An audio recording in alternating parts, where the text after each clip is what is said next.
There's nobody in control of me. Like, I do what I want to do. So I'm deciding to f your life up. Like I'm trying to hinder his career. About your career. You think I actually think about you? You know how many rappers that are better than you? You're not even in the conversation. It's about Suge. He liked the cigar and he trying to see what you gonna do. So Eminem, 50, everybody outside. This is when I knew Eminem was real. He's like, I don't give a man. This is when I knew, I'm like, damn, Eminem is a real 50 outside. Besides being mentor and protege, Eminem and 50 Cent are like brothers for life, not only making music together but also standing by each other through everything. Whether it's award shows, public feuds, or shady interviews, if one is attacked, the other is always ready to step in and defend. Stirred up, but Afrojack has been talking shit about you. Anything you want to say? Who? Afrojack? Who? That's what I thought. It's more than just rap for them, and when it comes to drama, they thrive in it. These two have gone up against half the rap game and never lost a night's sleep over it. From old school enemies like Ja Rule to former friends turned rivals. Like The Game, both 50 and Eminem have proven they're not the type to walk away quietly. If you diss them, you're starting a war. One of their latest shots was aimed straight at The Game. In August 2023, Eminem teamed up with Azil for a fiery collab called Realist. While it was meant to be Azil's breakout moment, Eminem stole the spotlight with a brutal verse that had people talking for weeks. He came in swinging with lines like, "All the envious rappers I torch if I'm on a joint with them." And their only retort is, "I'm not played in the clubs. Put a cork in it." The only reason they still play your stuff in the clubs is 'cause you're still performing it. There was no sugarcoating. Eminem was directly calling out The Game for saying his music doesn't get played in clubs. How's your relationship with M now? Do y'all talk much? No. Why? Because he looked like a gay painter. What are we talking about here? We're talking about Eminem.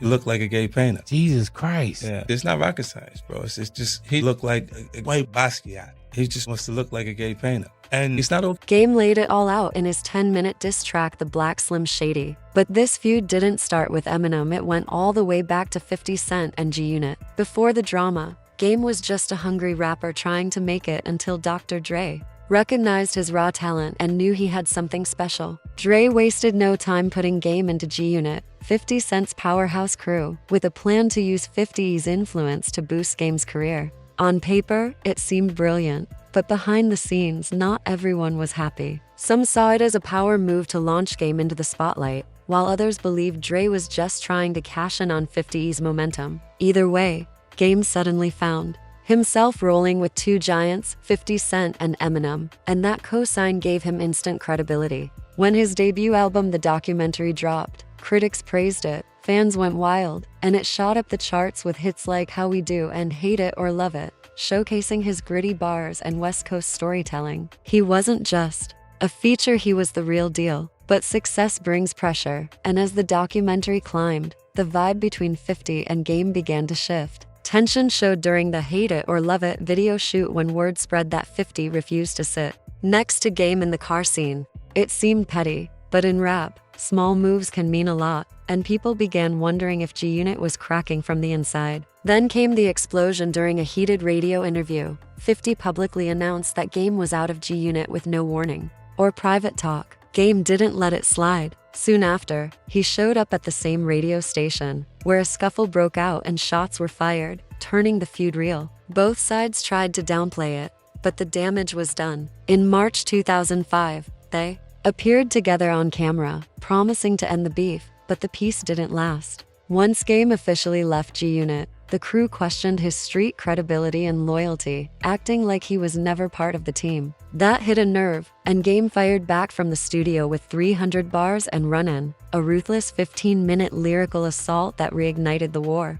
Fans picked sides, blogs lit up, and diss tracks flew back and forth. In 2006, Game tried to end the feud, but 50 stayed silent. By then, over 100 diss tracks had been recorded, and every few months, one of them would restart the fire. In 2010, Game went public on Twitter asking for peace but got no response, and even in 2012, when he launched a petition for a G-Unit reunion, nothing changed. In 2016, G-Unit reunited at Summer Jam, but Game wasn't invited, confirming there was no going back. The tension flared again in 2022 when 50 saw a photo of Game with Lloyd Banks and called it fake love. Game claimed the beef was over on his side, but soon after, he came at Eminem with the Black Slim Shady, taking aim not only at M but also at 50 Cent, Dr. Dre, and even Eminem's daughter. The track ripped into Eminem's career and personal life, earning both praise for its boldness and criticism for seeming desperate. One big reason behind it became clear Game's absence from the Super Bowl 56 halftime show. On February 13, 2022, Dr. Dre, Snoop Dogg, and Eminem delivered one of the most talked about performances ever, but Game was nowhere to be seen. For someone who came up under Dr. Dre and helped shape the modern West Coast sound, the snub stung. He took to social media to call out the omission, saying it felt personal. On the I Am Athlete podcast, Game admitted the Super Bowl snub hit hard and blamed it on his image, saying he was seen as unsafe for live TV to Raw, too unpredictable, and believed that was why he was blackballed from the iconic moment. The reason I wasn't on the Super Bowl is because I'm not a safe artist. So it's just like, he not safe, so they went with the safe. That bitterness kept building and likely fueled Game's decision to go after Eminem in the Black Slim Shady, feeling the industry was overlooking his authenticity in favor of safer artists. Game refused to stay silent, and in March 2022, during an appearance on Drink Champs with Nopere and DJ FN, he took aim at both Dr. Dre and Eminem in one sitting. First, he claimed Kanye West had done more for his career recently than Dre ever had, then boldly declared he was a better rapper than Eminem, challenging him to a face-to-face rap battle anytime, anywhere, even on Versus. Social media lit up, with many slamming Game for his comments, but he doubled down in an Instagram video, insisting, "In my mind, I'm the better rapper, period," and even suggesting a battle or collab to settle it publicly. Just as this long, messy drama with 50 Cent and Eminem seemed ready for its next round, Nick Cannon entered the picture.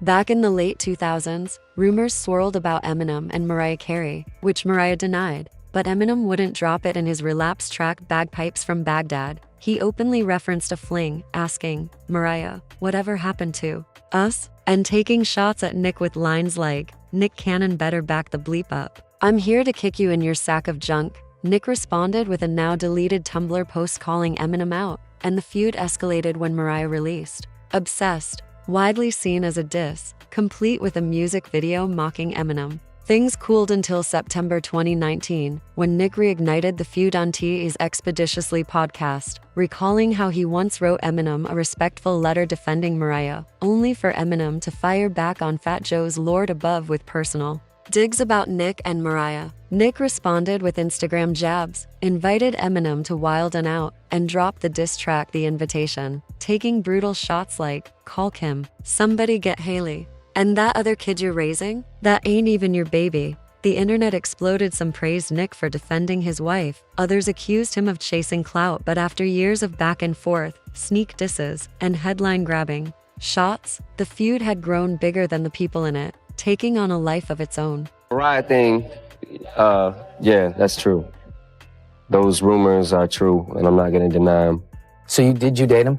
No. Can I just clarify that I did not have a physical relationship with him? I did not have an intimate relationship. I've been with less men than I can, than on one hand. So he's not one of those. It wasn't just about diss tracks anymore. It had turned into a fight over legacy. Eminem and Nick Cannon kept trading shade through lyrics and cryptic social media posts, with Nick even digging up and sampling old controversial material from Eminem to challenge his past. The beef had spilled far beyond music. It was now about image, clout, and controlling the narrative. Every jab felt personal, and fans couldn't look away. Recently, things have gone quiet. The stream of disses and interviews has slowed, with Eminem, 50 Cent, and Nick focusing more on business and new projects. Still, many believe the tension is only dormant. Without fresh tracks or public shots, the energy still lingers, and fans analyze every lyric or post for hidden digs. The feud may stem from resentment and bruised egos, or from the need to stay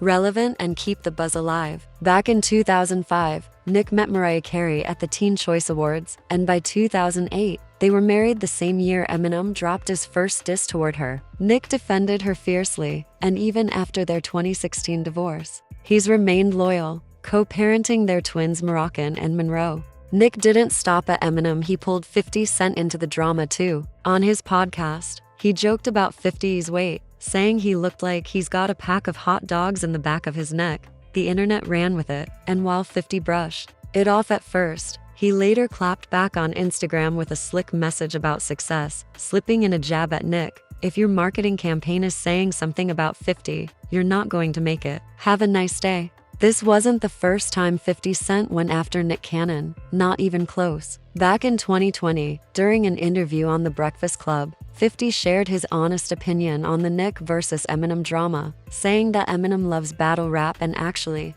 enjoys being challenged. So when Nick started firing shots, Eminem wasn't shaken, he was in his element. But the conversation took a turn when they brought up Nick's track Used to Look Up to You, and 50 clarified that the song wasn't aimed at Eminem, it was aimed at him. 50 was not impressed, calling Nick's rap game weak and saying he's been corny from the start. The host laughed, confused about why Nick was so focused on beefing with real rappers, and 50 summed it up with, "You suck, bro." Even outside of rap, 50 has been throwing shade in a recent interview with Forbes' Brian J. Roberts. He talked about buying a huge house and joked that maybe only Nick Cannon, with his 12 kids, would need that much space, adding that a smaller home was enough for him, but Nick and all those kids might like the big house in the end. Whether these artists will ever put their egos aside and call a truce is uncertain, and only time will tell if this long-standing beef ever ends. Now, shifting to another iconic rap feud, 50 Cent versus Ja Rule. This one exploded in the late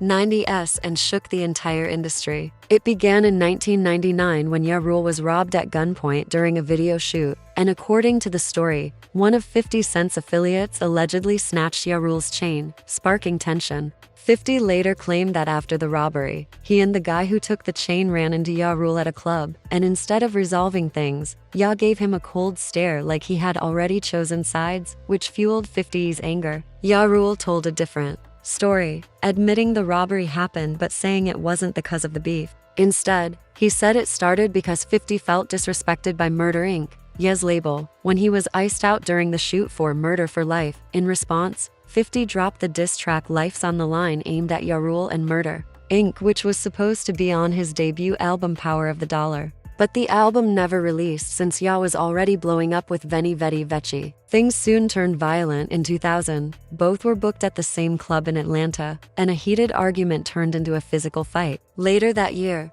while 50 and G-Unit were recording at Hit Factory Studios in New York, Ja Rule showed up and Murder Inc. rapper Black Child stabbed 50, taking the feud to another level. In 2002, 50 released Wonksta, widely seen as a Ja Rule diss, and it became a breakout hit. But that same year, Irv Gotti accused 50 of filing an order of protection against him and Ja, which 50 denied, saying it was police-issued after the stabbing. Between 2002 and 2003, the beef heated up with diss tracks like I Smell Pussy and a Hail Mary remix from 50 mocking his style, while Ja fired back with Loose Change and Guess Who Shot You. In 2007, Ja accused 50 of copying his style after signing with Shady Records, but in 2013, he admitted 50 had won their feud. That same year, they ended up on the same flight, with Ja tweeting about it, hinting at peace. But just months later, 50 performed I Smell Pussy at Summer Jam, proving the beef wasn't over. In 2014, Ja accused 50 in his memoir Unruly of snitching to the feds about Murder Inc.,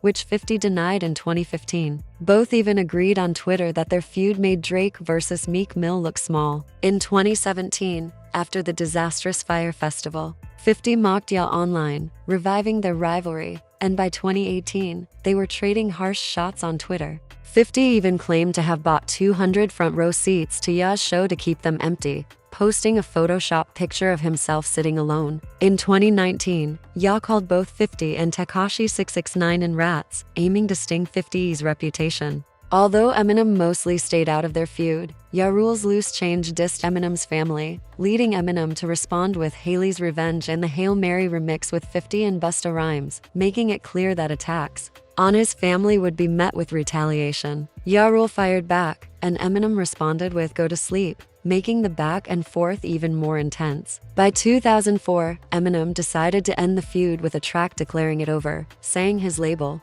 had already won and the drama wasn't worth the energy anymore. In hip-hop, even small tensions can explode, which is what happened between Eminem and Joe Budden in 2011 when Budden's rap supergroup Slaughterhouse signed to Shady Records. Fans were excited but cautious as Eminem executive produced their major label debut, Welcome to Our House, and creative differences soon surfaced. Eminem pushed for a polished, radio-friendly sound with clean production and structured hooks, but Slaughterhouse was known for gritty bars and raw underground energy. So for Joe Budden, this felt like a betrayal of their core style. This clash quietly started their fallout, with Budden believing the group could succeed independently, but Eminem had other plans, leading to a breakdown in their relationship. Joe didn't hide his frustrations and openly vented on his podcast, speaking raw and unapologetically. He said Slaughterhouse would have done better without Eminem's involvement because the group had enough talent and potential to succeed,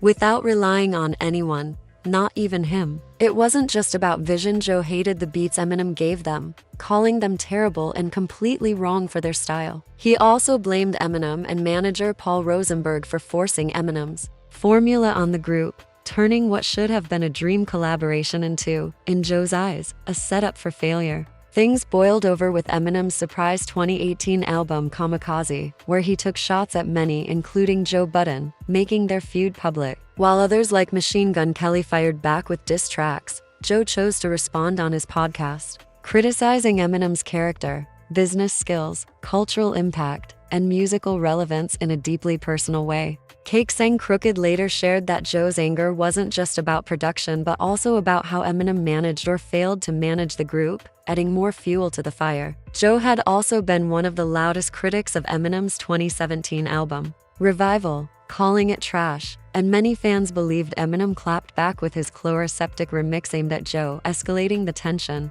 Bizarre from D12 defended Eminem and accused Joe of biting the hand that fed him, leading Joe to respond with a physical threat, showing the feud had gone beyond music. Then 50 Cent jumped in, posting a savage photo of Joe on Instagram with a caption hinting at violence, making the situation even more intense. In 2018, Eminem sat down with Sway for an exclusive interview discussing Revival, Kamikaze, and his beefs, including with Joe Budden. When asked about Joe, Eminem said they were never friends and added, "I'm out here flying around doing interviews, promoting Slaughterhouse, and you're using your platform to tear me down." He explained that Kamikaze was about settling scores and revealed that Slaughterhouse had enough songs for a full album, Glass House, but they couldn't agree on a track list, so it never dropped. To Eminem, the fallout came down to miscommunication since they couldn't settle on their favorite tracks. He hoped they'd regroup to finish the album, but after that, silence followed as he focused on Revival. Eminem also mentioned critics had called Slaughterhouse's 2012 album Welcome to Our House too polished and not gritty enough, so he mostly stayed hands-off, only giving feedback when asked. But when Joe started questioning the money who made what, Eminem got irritated, saying, "I don't know if I made a dime off Slaughterhouse. I don't care if I made nothing. I believed in them." That summed it up. Sometimes in hip-hop, you need a mentor, a loyal supporter, and sometimes just a savage verse to shut everyone up. And with Eminem and 50 Cent, you get all three. If you made it this far, drop a comment, and don't forget to like, share, and subscribe for more deep dives like this.